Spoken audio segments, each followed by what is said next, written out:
Hello friends, आप लोग कैसे हो? आशा करते हैं आप लोग अच्छे होंगे, बढ़िया होंगे, मस्त होंगे। तो फ्रेंड्स, आप लोग को दिखाते थे मेरे पापा मेरे लिए क्या क्या लेके आए हो 15 अगस्त के पहनने के लिए। देख लो, एक दुपट्टा लेके आए हैं तिरंगा कलर का।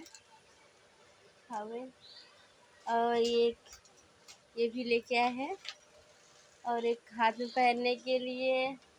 और ये देख लो, जो लेके आए हैं। और ये स्टिकर लेके आया है तिरंगे कलर का, तिरंगा। और एक हेयर बैंड भी लेके आए हैं। और ये देख लो, इतना सब कुछ मेरे पापा लेके आए हैं 15 अगस्त को पहनने के लिए। तो फ्रेंड्स, मेरे घर वाले मुझे सपोर्ट करते हैं। देख लो, मेरे पापा आज प्रतापगढ़ गए थे मेरी बहन का दवा लाने, क्योंकि उनकी तबीयत ख़राब है ना, तो इसलिए लेके आए मेरे पापा इतना सब कुछ। आप लोग मेरा शॉर्ट वीडियो बहुत कम देखते हैं, क्योंकि मेरा शॉर्ट वीडियो में व्यू नहीं आ रहा है, ना मेरा सब्सक्राइबर बढ़ रहा है। तो देख लो, मैं सिर्फ 15 अगस्त को उड़ूँगी, क्योंकि वैसे मेरे पास सफ़ेद कलर की एक भी ड्रेस नहीं है। बजट नहीं बन पाया ना, तो इसलिए नहीं खरीद पाया, नहीं तो सफ़ेद कलर के ड्रेस भी खरीदते। तिरंगे कलर की साड़ी मंगाए थे, पर कैंसिल हो गई अपने आप से वो। तो इसलिए तो आज मैंने ना पापा से तिरंगे कलर का दुपट्टा मंगाया है, और मुझे बहुत पसंद आया। आप लोग को दुपट्टा कैसा लगा कमेंट में ज़रूर बताना।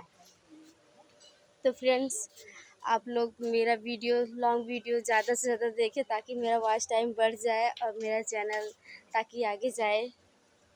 तो प्लीज़ आप लोग से यही विनती है कि ज़्यादा से ज़्यादा सपोर्ट करें, ताकि मेरा सब्सक्राइबर बढ़े और वॉच टाइम भी बढ़े और मेरा व्यू भी बढ़े। आप लोग प्लीज़ ज़्यादा से ज़्यादा वीडियो मेरी देखिए। और शॉर्ट वीडियो मैंने बना लिया, मैं शॉर्ट वीडियो भी अपना प्यार दुलार देते रहिएगा, और लॉन्ग वीडियो पर भी आप लोग से यही विनती है कि आप लोग प्लीज़ देते रहिएगा बस। और कुछ नहीं कर सकते, बस आप लोग को दिखा देते हैं मेरे पापा इतना सब कुछ लाए हैं मेरे लिए। आप लोगों को कैसा लगा आप लोग कमेंट में ज़रूर बताना। इसे मैं 15 अगस्त के दिन पहनूंगी। आप लोग 15 अगस्त की वीडियो बनाऊंगी, क्योंकि मेरी 15 अगस्त को मेरी एक फ्रेंड का बर्थडे भी है। और ये सब मैं 15 अगस्त को पहनूंगी, तो आप लोग को मतलब शॉर्ट वीडियो तो बनाऊंगी ही। तो आप लोग ज़रूर देखना, और मेरे वीडियो पे प्यार दुलार बनाना। अगर वीडियो पसंद है, चैनल को सब्सक्राइब, लाइक, शेयर और कमेंट करना ना भूलें। प्लीज़ मेरी वीडियो को पूरा देखिए। धन्यवाद।